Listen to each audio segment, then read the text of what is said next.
Bonjour à tous, c'est Florence, bienvenue dans cette courte vidéo de la série La bibliothèque de la cartomancienne. Et aujourd'hui je vous propose une petite section FAQ sur les rituels autour des jeux, donc pour préparer un tirage, après un tirage, quand on reçoit un nouveau jeu, pour couper les cartes, etc. etc. Donc les questions qu'on se pose souvent lorsqu'on débute. Alors, eh bien, est-ce que déjà c'est obligatoire de faire des rituels lorsqu'on tire les cartes? Moi, j'ai envie de vous dire que non. Au début, voilà, j'ai lu qu'il fallait absolument faire certaines choses. Donc, voilà, bah, du coup, j'ai suivi ce qu'on me disait de faire. Et en fait, je trouvais ça plutôt assez contraignant. Et du coup, voilà, ça me plaisait pas plus que ça. Donc, j'ai mis en place des choses, mais qui me conviennent à moi. Et finalement, ce serait un petit peu ma réponse synthétique. C'est de dire que en tout ce qui va concerner les rituels par rapport à vos jeux de cartes, à votre manière de tirer les cartes, vous êtes la seule personne capable de savoir ce qui va vous convenir ou pas. Donc vous pouvez expérimenter différentes choses si vous en avez envie ou faire tout simplement en suivant votre intuition. Donc déjà on va commencer avec eh bien, le fait de recevoir un nouveau jeu de cartes. Donc voilà, j'ai pris un jeu qui n'est pas nouveau, mais admettons que je viens de le recevoir pour la première fois. Donc c'est le Everyday Witch Tarot. Au départ, ce que je faisais, c'est que je regardais les cartes une par une. Et tandis que je les regardais, je les passais recto verso dans de la fumée d'encens. Mais sur un jeu de tarot, il y a 78 cartes, donc ça prend quand même un petit peu de temps. Et finalement, j'ai trouvé que le fait de les passer dans la fumée d'encens, c'était pas forcément très nécessaire à ma pratique. Donc ça, je ne le fais plus. Par contre, une chose que je fais toujours lorsque j'ai un nouveau jeu, c'est de prendre quelques minutes pour regarder l'ensemble des illustrations, voir un petit peu l'ambiance du jeu, voilà, avoir un petit aperçu des cartes et avoir une première connexion au jeu. Mais c'est tout. Voilà. Donc pour moi, il n'y a pas de rituel particulier à faire lorsqu'on reçoit un nouveau jeu. Après, si vous avez envie de vous l'approprier, vous pouvez par exemple créer une petite incantation, faire une prière, faire une visualisation, le passer dans un encens pour le purifier ou voilà, je ne sais quoi encore. Libre à soi, libre à chacun de faire comme il lui plaît. Alors, les choses que moi j'aime bien faire lorsque je tire les cartes, c'est quand même tirer les cartes dans un espace qui va être convenable et pratique pour le faire. Donc, en général, je vais pas tirer les cartes n'importe où. Donc, j'ai une petite table basse que j'avais achetée pour la déco d'une chambre d'amis. Puis finalement, la pièce est presque toujours fermée. Et j'ai rabattu la petite table dans ma chambre. Et je fais mes tirages dessus. Comme ça, voilà, je l'encombre pas avec d'autres types de bazar. Parce que j'ai tendance à être très bazar. Et, et voilà, finalement, j'ai toujours un espace disponible pour tirer les cartes. La deuxième chose, c'est que dans la mesure du possible, j'essaie toujours de tirer les cartes sur un morceau de tissu ou sur une surface en tissu, recouverte de tissu. Ça, c'est vraiment dans un but totalement pragmatique. C'est pour ne pas abîmer le carton des cartes, pour ne pas qu'elles se rayent, pour ne pas voilà, faire des taches dessus, etc. Donc, si je suis chez moi, eh bien, je vais en général voilà, tirer les cartes sur ce petit tapis de cartes que j'avais acheté par internet. Ou alors sur un plaid, sur une couverture, sur les draps, mais sur le canapé en tissu. Mais par exemple, je vais éviter de faire mon tirage de cartes directement sur la table où on vient de prendre le repas. Voilà. Donc ça, c'est vraiment pour prendre soin de mes jeux. Je préfère tirer les cartes sur une surface en tissu. Voilà. Donc là, ça, c'est un ensemble où il y avait un tapis comme ça, carré, pour tirer les cartes, assez grand. Et puis, il y avait cette pochette aussi. C'était un ensemble que j'avais trouvé sur Amazon, qui coûtait à peu près, je sais pas, entre 15 et 20 euros. Voilà, donc j'avais estimé que voilà, c'était un investissement suffisant pour ça. Mais après, si vous avez un apron, un grand foulard ou n'importe quoi, voilà, n'importe quel bout de tissu finalement peut faire l'affaire. Et puis si vous êtes créatif, autant faire quelque chose de vos propres mains que vous aimez bien. Mais ça, c'est voilà, c'est une recommandation que j'ai pour protéger en fait son jeu des choses qui pourraient l'endommager, tout simplement. Alors, ensuite, voilà, ça c'est quelque chose que j'essaie de faire la plupart du temps, mais ça m'est aussi arrivé d'embarquer un jeu de petit Lenormand dans mon sac à main, et puis je vais tirer les cartes au resto ou dans un bar avec des potes, et dans ce cas-là, bah voilà, j'ai pas forcément emmené mon petit tapis avec moi, mais voilà, je donnerai un petit coup de propre sur la table avant de faire mon tirage, avec une serviette en papier ou quelque chose, quoi. Donc de manière générale, je m'assure quand même de faire mon tirage sur une surface propre. Ensuite, est-ce qu'il y a besoin de faire quelque chose pour purifier l'espace avant?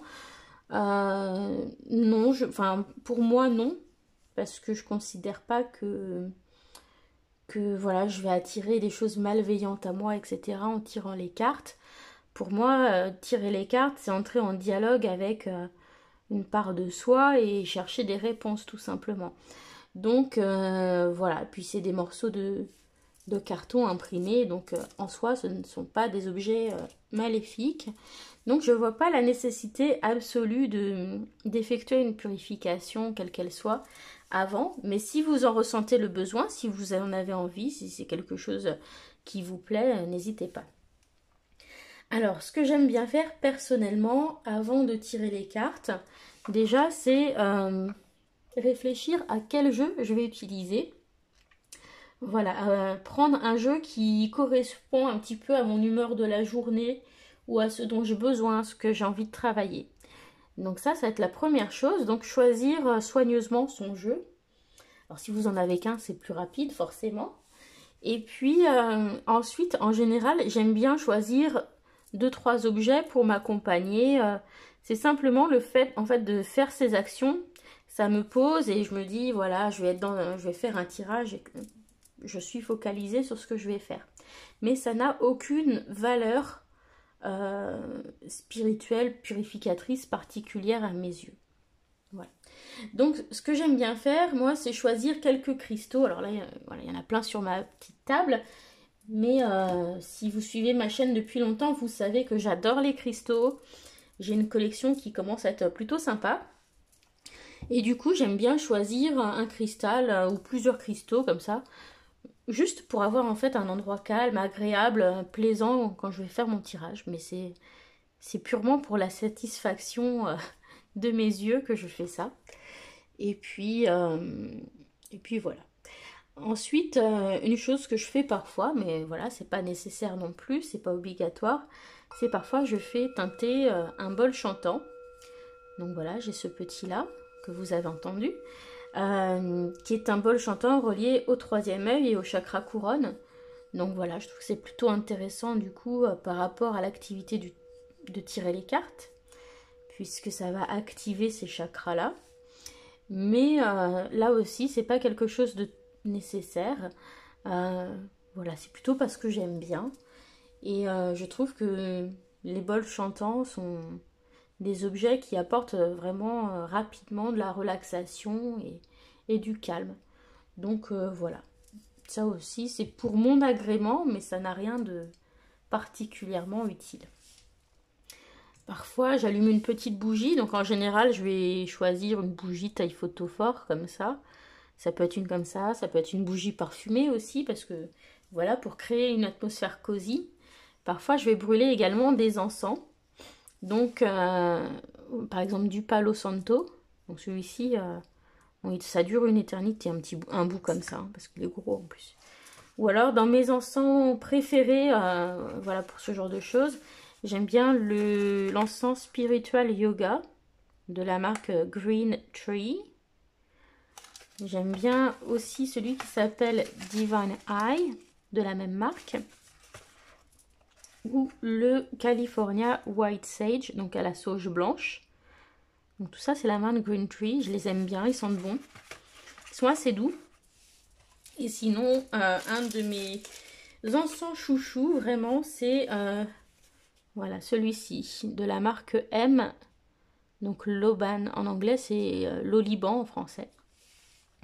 Et voilà, je trouve que c'est des odeurs voilà, qui créent vraiment une atmosphère paisible et de calme. Et c'est davantage pour ça que je les utilise que vraiment à des fins de purification. Voilà. Donc là encore, ça n'a rien d'obligatoire. Et je ne le fais pas systématiquement du tout. La seule chose que je fais systématiquement, c'est tirer mes cartes, enfin choisir mon jeu en fonction de ce que j'ai envie pour la journée et tirer mes cartes dans un endroit dégagé et propre. Voilà. Le reste, après, tout ce que je vous ai montré, ce sont des choses optionnelles. Alors après, quand on veut tirer les cartes, pour ma part, des fois, quand j'ai du mal à me concentrer sur certaines choses, eh bien, je vais prendre le jeu dans mes mains. Je vais le poser une première fois contre mon cœur pour voilà, me connecter au jeu. Je vais le placer sur mon front et donc dire une petite incantation, de dire par exemple, voilà, permettez-moi de bien comprendre votre message. Et ensuite, je vais descendre le paquet de cartes sur ma gorge et permettez-moi de le verbaliser clairement. Voilà. Tout simplement. Et ensuite, je vais battre mes cartes et faire mon tirage. Donc, lorsque je prépare mon tirage, voilà, je bats les cartes. Donc, parfois, je vais penser à la question fort dans ma tête pendant que je bats les cartes. Ou d'autres fois, je vais l'énoncer à voix haute en même temps. Mais là encore, j'ai pas vraiment de préférence. Ensuite, par contre, une chose qui va être importante, ça va être de définir à l'avance quel type de tirage je vais faire et la manière dont je vais procéder. Est-ce que je vais couper les cartes et prendre la carte de la coupe ou pas? Est-ce que, au contraire, je vais décider plutôt que je vais mélanger, je vais couper et puis ensuite, je vais étaler et je vais prendre une carte. Voilà. Et puis... est-ce que je vais prendre une carte, deux cartes, trois cartes? Que signifie chaque carte? Voilà. Donc, mes intentions de tirage, je les fixe avant d'effectuer le tirage pour être au clair et que mon tirage soit le plus pertinent possible pour être centré dessus. Alors, ensuite, voilà. Donc ça, c'est ma manière de faire. Donc en général, moi je mélange mes cartes en pensant à ma question. Je coupe. Donc je coupe parfois de la main gauche, parfois de la main droite. Mais j'ai pas de préférence à ce sujet. D'ailleurs, on trouve un petit peu les deux versions. Certains disent qu'il faut couper avec la main gauche, d'autres avec la main droite. D'autres couper avec sa main principale. Moi je dis, vous faites comme vous voulez. La main gauche, pour certains, c'est la main du cœur. Pour d'autres, c'est la main du diable. Donc, des choses complètement différentes. La main droite, la main de la raison. Enfin, voilà. Bon, chacun fait ce qu'il veut, du coup. Du moment que ça vous convient. Donc, ensuite, voilà. Moi, en général, j'aime bien étaler mes cartes en éventail, comme ça. Et puis, ce que je fais depuis quelques temps, j'aime bien, c'est qu'avant, je frotte mes mains comme ça, de 3 secondes, juste pour activer une sensation un petit peu comme de magnétisme, d'électricité statique un peu entre les mains. Et ensuite, je les passe, enfin je passe ma main gauche une fois au-dessus ou la droite, hein, les deux, au-dessus du paquet de cartes, pour avoir survolé au moins une fois toutes les cartes. Et après, voilà, je vais choisir ma carte. Voilà, par exemple 10 d'épée, pas cool. Voilà.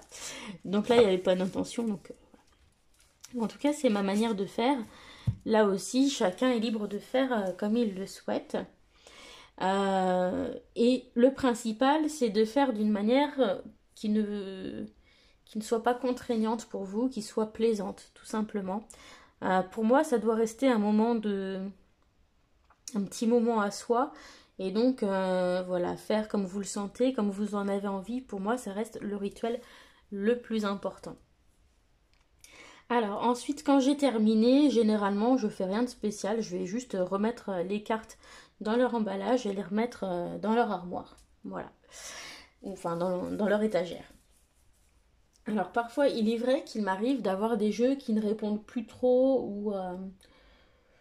ou que j'ai pas utilisé depuis longtemps. Je tire les cartes une fois avec et je trouve que c'est complètement à côté de la plaque. Quand c'est le cas, ce que je fais, c'est que je remets une fois les cartes dans l'ordre. Donc je vais les reclasser et les remettre dans l'ordre. Et puis voilà, comme ça je me dis que je remets le jeu à zéro. Et ensuite, bah voilà, je recommence, je rebats mes cartes et je recommence à l'utiliser. Et en général, voilà, c'est suffisant. Et si vraiment, enfin, si vraiment voilà, c'était complètement à côté de la plaque, je remets les cartes dans l'ordre et éventuellement je vais passer un cristal dessus euh, ou, euh, ou passer mon jeu dans la fumée d'encens. Mais c'est quelque chose que je fais assez rarement quand même.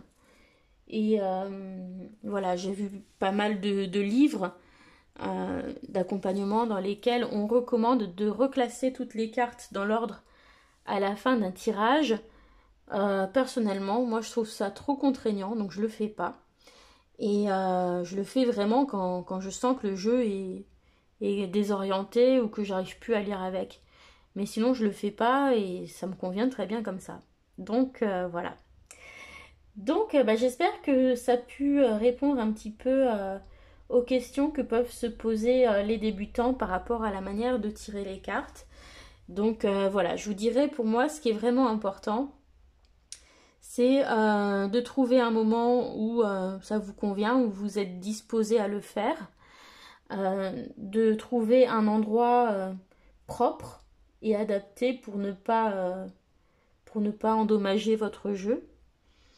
Et puis après, voilà, vous écoutez et faire de la manière qui vous convient.